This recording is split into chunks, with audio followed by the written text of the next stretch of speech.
Vítek se strašně bojí myší, takže jsem mu do postele připravil menší pastičku. Myslím, že on jde.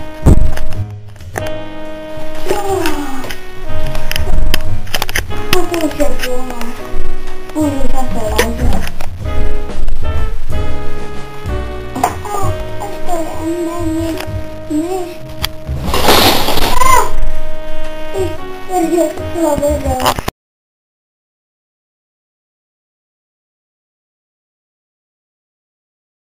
Ahoj, nasražil jsem Vítkovi malou pastičku.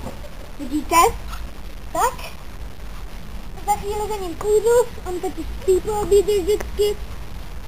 Jestli se nepůjdem houpat. Tak? Sakra, dneska mi to spadlo.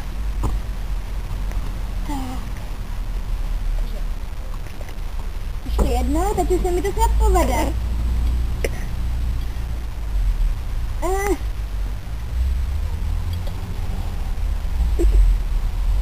Tak?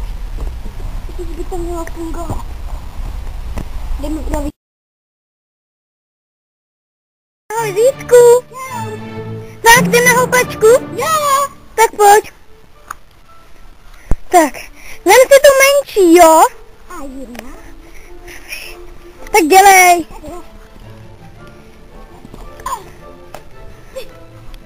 Ty, brďo, šlo, brďo.